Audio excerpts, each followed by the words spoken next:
Assalamu alaikum bandiraɓe heɗiɓe. Amin calmina on e inde Allah joom jam on. Jiɗɗo yimɓe fof nana kadi jaɓa lawol peewal ngol o lelnigol beele ina mbawa dañdude e makko jam celluɗo ha abada. Amin beltino feewi e komin mbawi artude hande jokkande on yewtere mon lawol peewal. Gila ko ɓooyi eɗen janga e feccere adande e bindi ceniɗi he. Nden feccere wiyete ko aadi kiɗɗo nde wiyete e tubankore ko Ancien Testament. E kala no mbawɗen innirde ɗum ganden tan e wonde nden feccere adande woni e mum ko Tawreta, Jabura e bindi annabaɓe goɗɗi. En jii e wonde Allah hutorinoma ko ɓuri 30 annabi e nder duuɓi 1500 beele ɓeen annabaɓe ina binda deftere aadi kiɗɗo nde. Hande noon en jettima e yewtere hewnde fayide no feewi sabu ko ɗo ganniɗen jofnirde jangde men e feccere adande e bindi ceniɗi he. Kono ko adi eɗen janga e cimmoje cakkitiɗe e deftere aadi kiɗɗo nde eɗen jinno yewtude seeɗa e ko faati e ko janguna ɗen gila e fuɗɗode ha joni. Ma en eto tongude kabaru annabaɓe o e miijoji 3 kewɗi mana. E ko raɓɓiɗi ko ɗum ɗo woni haala annabaɓe ka. Goo, Allah ko ceniɗo te alay sago ñaawa kala bakkat. 2, bonande ina e bani adama en gila jibina te ma Allah ñawɗumen. 3, Allah anniyinoma tellinde dandowo ceniɗo ponnoɗo defanade bani adama en kuugal bakkatuji mumen. Ko ɗum woni gongaji 3 ɗi annabaɓe Allah fof kabruno. Deften kadi e ɗin gongaji 3. Gonga gadano o wi en Allah ko ceniɗo te wawa falkisade bakkat. Gonga ɗimmo o wi neɗɗo wona ceniɗo ko bakkodinowo, wadde noon neɗɗo jogaki hay feere wotere wawde dandude ɗum e kuugal bakkat. Gonga tataɓo o wi Allah ina jogii feere wawde sennude bakkodinoɓe ɓe e dandude ɗumen e ñawore nde. An keɗiɗo hande, beele a faami ɗin gongaji 3? Beele ɗin gongaji memima? Beele a yino Allah way senade?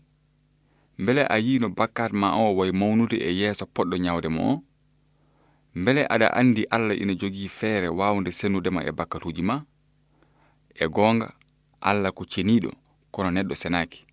En jiino ɗin gongaji 2 laabi kewɗi e nder bindi ceniɗi he. Ko senare Allah waɗi ɗum tagde jeygol ngol ñifata ha abada ngol. O tagani ɗum seytane e kala dewɗo ɗum. Ko senare Allah wanno ɗum riwde Adama e Hawa nder gesa Eden ba ñande ɓe ñamno e lekki o hannoɓe ki. Ko senare Allah wanno ɗum yamirde bani Adama en yo kirsu jawdi mbaɗa ɗum sadak cumateɗo ngam yaafuya bakkatuji. Ko senare Allah wanno Allah salade sadak kayin o. Ko senare Allah wanno ɗum momtirde yimɓe jamanu Nuhu ɓe ilam ɗufan. Ko senare Allah wanno ɗum tobde jeygol e dow Sodomnaɓe kañumen e Gomornaɓe e jamanu Ibrahima. Te ko senare Allah waɗi Allah tagde ñalawma mo ñawata aduna o fof e peewal. Keɗoɗe ko annabaɓe ɓe bindi ko faati e senare Allah e wasde neɗɗo wonde ceniɗo. Ɓe mbi, jomiraɗo Allaham ceniɗam, gite ma ko ceniɗe ha mbawa darde ko boni, te a wawa hoddude e bakkat. Enen fof mbaɗen kono wonduɓe e soɓe ni, te golle men pewɗe fof nana ciccira no comcol tunwungol ni. So tawi ko noon Allah way senade te neɗɗo ko noon moddiri soɓe, hol bawɗo dadde? Holno mbawirten dadde jeygol ngol ñifata ha abada ngol? Holno bani Adama wawirta wondoyde e Allah ceniɗo o? Jaabowol ngal namnal ko hunde hewnde fayide e kabaru annabaɓe o. Sabu caggal nde annabaɓe kaali ko faati e senare Allah e wasde neɗɗo wonde ceniɗo, en jii no ɓe kabratno e wonde Allah e hoore mum ina jogii feere wawde sennude bani Adama en e bakkatuji mumen. E ko raɓɓiɗi ko ɗum woni haala annabaɓe ka. Ko ɗum woni kabaru deftere aadi kiɗɗo nde. Allah fodino nelde e aduna he dandowo pewɗo ponnoɗo mayande bani Adama en o ñiɓe ɓe e dandude kala gonɗinɗo mo. Ko ɗum woni feere nde Allah wanno beele ina danda bakkodinoɓe ɓe. Ko e nden feere tan Allah wawi weldidde e bakkodinoɓe ɓe yaafo bakkatuji mumen tawi ha joni kanko Allah omo heddi e peewal makko. Nde Allah yinno nawrude feere mum nde yeeso, en jiino no Allah noddirno Ibrahima ngam wadde e mum leñol kesol ɗo annabaɓe ɓe e dandowo aduna o jogorno yaltude. ko ɗum wanno Allah haaldude e Ibrahima wi ɗum: ma barke jippine e yimɓe sababune ma barkinire leƴƴi aduna ɗi fof. Hono noon Ibrahima dañi Isaaga e nayewu mum. Isaaga jibini Yakuba, te Yakuba jibini ɓiɓɓe 12 worɓe, ko ɓeen cosi leñol Israila en ngol. Hono noon en jii nde Allah noddi Ibrahima nde, Allah wonno ko e nawrude yeeso feere mum, manam nelde dandowo o e aduna he, sabu ko e Ibrahima e leñol Israila en he almasihu o fonno jibinede. Caggal ɗum en jiino Israila en eggirno leydi Kanan, pay leydi Misira, gonti toon maccuɓe Misira naɓe. Kono noon Allah yejjitano iwdi Ibrahima ndi hono Israila en. Allah noddino Musa mbele ina danda Israila en nawta ɗumen leydi ndi Allah fodanno mumen Ibrahima kila ko ɓooyi ndi. Te kadi koye annabi Musa Allah rewni deftere wiyetende Tawreta nde, ko nden woni ngorondi kala ko Allah annino andinde e yontaji dewɗi hen ɗi. Caggal jamanu Musa en jiino Allah nelirno e Israila annabaɓe heewɓe, kono ko ɓuri heewde e Israila en gondano ka haala annabaɓe ka. Mbele wasde Israila en wonde aadiyankoɓe ina wawi bonude aadiyankagal Allah e feere nde Allah wanno ngam nelde almasihu o e aduna? Ala. Hono noon en jii no Allah suɓorino Dawuda, waɗi ɗum laamɗo Israila, waɗi ɗum kadi annabi, jogornoɗo windude ko ɓuri heewde e jimɗi belɗi luggi gonɗi e deftere Jabura he.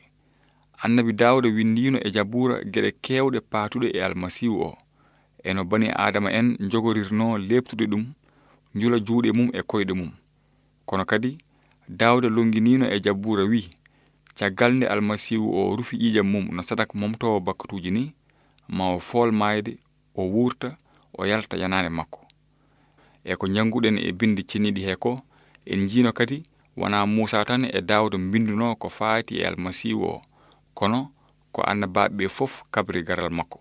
E yeru en jiino no annabi Esai habrirno no almasihu o fotirno jibinede no ganduɗa hay goto meeɗani jibinirede noon. O wi: ma mbomri ndi ɓam reedu, jibina ɓiɗɗo gorko, innire ɗum Emanuel, manam Allah ina wondi e men. Ko ɗum annabi Esai winduno duuɓi 100 ko adi almasihu o ina ara e aduna. Ina wadno kadi annabi goɗɗo e jamanu Esai. On annabi wiyete ko Mika. Allah haalanino Mika saare ɗo almasihu o fonno jibinede nde. Keɗoɗe no moƴƴi ko annabi Mika winduno e deftere mum e Simore joyoɓere nde. O wi: an noon Betelehem e farata, an saare tokosere nder cahe diwan Yude, ko e ma yaltata ngam am jogorɗo halfude Israila, mo lasli mum wodno gila fuɗɗode, gila awalan o. Ko hono noon Mika habrirno no almasihu o fotirno jibinede e saare Betelehem nde, hono saare lamɗo Dawda nde. Ɗo e jangɗele 3 ma en ji no Allah waɗiri ɗen geɗe fof, sabu ko e saare Betelehem nde almasihu o jibina, no Allah habrirno ɗum gila ko ɓooyini, rewni ɗum e hunuko annabi Mika. Eyi, bandiraɓe heɗiɓe, e goonga Allah heblanino garal dandowo o no moƴƴi. En mbawata jangude hande haala annabaɓe paatuka e almasihu ka fof, sabu ina waɗi ko ɓuri haalaji 300 ɗi annabaɓe ɓe kaali ko faati e garal almasihu o e aduna. Ina wawi tawa aɗa namno mbiya: holko waɗi Allah loowi haalaji almasihu ɗi e hakkillaji annabaɓe ko adi garal almasihu o e aduna? Ko geɗel gotel tan woni sababu mum. Allah longinino annabaɓe ɓe yo mbindu ko heewi ko faati e almasihu o hade mum arde, mbele so ɗum fof timmoyi aɗa wawa andude tigirigi ko o woni dandowo mo Allah neli o. Allah yiɗa hay goto funtuma. Allah yiɗi ko ganda hol gonɗo almasihu dandowo bakkodinoɓe o, mbele aɗa wawa gonɗinde ɗum, ndewa ɗum. Ko ɗum waɗimo rokkude en deftere sellunde nde ginnirɗen aadi kiɗɗo, mbele mbawen serndude goonga e fenande. Joni noon jofnen jangde men e deftere aadi kiɗɗo nde. Eɗen jinno jangude seeɗa e deftere Malaki nde, ko kayre woni deftere sakkitinde e aadi kiɗɗo o. Haalaji annabi Malaki ina keewi e men nafoore no feewi, sabu ko ɗi haalaji cakkitiɗi ɗi Allah jippinani bani Adama en hade almasihu o arde e aduna he. heddino tan e jibineede dandowo o ko duuɓi 400. keɗoɗe ko Allah rewnuno e hunuko annabi Malaki e simore sakkitiinde e aadi kiiɗo o. mami nelaɗam perowo laawol ngol e yeesam. ɗon e ɗon joomiraaɗo mo jiiloto ɗon o ma naat e galle Allah he, te nelaaɗo aadi mo jiɗɗon o nana ara, sabu ko min woni joomiraaɗo mi waylotaako. kono onon hulɓe indam ma naange peewal fut e dow mon, tawa woni lesbibje magge ko baawɗe sellinde. ko hono noon annabi Malaki habrirno no Allah anniyirino nelde nelaaɗo gooto e yeeso almasihu o mbele fewnidde laawol mum. mbele aɗa andi on annabi? e jangde men arore ma en ji annabi jogornoɗo fewnidde laawol almasihu o. on annabi wiyete ko Yaya, kono ine waɗi goɗɗum ko poɗɗen yiide e ɗin ayeji, sabu Malaki windino kadi wi, joomiraaɗo joom sembe o wi, nelaaɗo aadi mo jiɗɗon o nana ara, sabu ko min woni joomiraaɗo mi waylotako. hakke duuɓi 200 ko adi ɗum annabi Yeremi longinino haala Allah wi, saha nana ara ɗo mbaddatmi aadi keso e Israila en. mami wat sariyam e nder hakkillaji mabɓe, mi winda ɗum e ɓerɗe mabɓe, mi wona Allah mabɓe, ɓe ngona leñolam. mami yaafo bonande mabɓe, te mi wonta siftor bakkatuji mabɓe. koye ɗin konnguli Allah habrirno no almasihu o fotirno addude aadi keso o, no fodirno ɗum gila ko ɓooyini. aadi keso o fawi ko e Allah e nder aadiyankagal mum e moƴƴere mum ma nel almasihu o e aduna. hakke duuɓi ujunnaje Allah yamirino bani adama en sadekeji kuulon, mbele yimɓe ene ciftora jobdi bakkat ko maayde, te so ƴiƴam rufaani yaafuya woodani. sadekeji ƴiƴam ɗi ina kewno nafoore e aadi kiiɗɗo mo Allah halfinno annabaɓe o, kono ƴiƴam gayi e damɗi wawa momtude bakkatuji. ko almasihu o woni jogornoɗo addude e aduna he aadi keso o, sabu ko kanko e hoore makko jogorno timminde annama sadekeji jawɗi ɗi fof, o timmina aadi kiiɗɗo o. almasihu o arano mbele momtude haala annabaɓe ka, o ardi ko mbele kan haala ina timma e makko.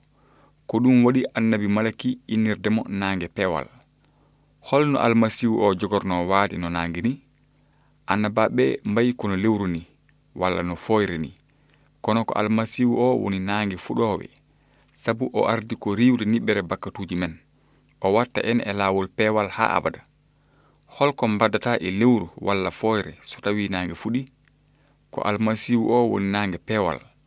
e yewtere men arore ma en jangu no Sakari ba mum annabi Yaya haaliri e konnguli baaɗi noon ko faati e almasihu o.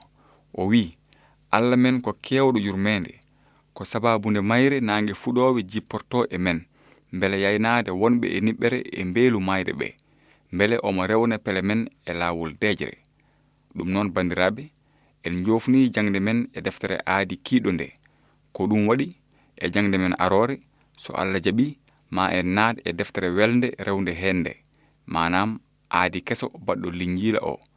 ma en ji e linjiila no haala annabaɓe ka timmiri e almasihu o. yo moƴƴere Allah won e mon, te mbatton hakkillaji mon no moƴƴi e ngol ɗo dentingol. hono noon min ɓeydima kadi laaɓede kabaru annabaɓe o. oɗoni mbaɗa ko feewi e wattude hen hakkillaji mon no lampa kuɓɓowa e nder niɓɓere ha nde fajiri seeki hoodere subaka yayni ɓerde mon fof.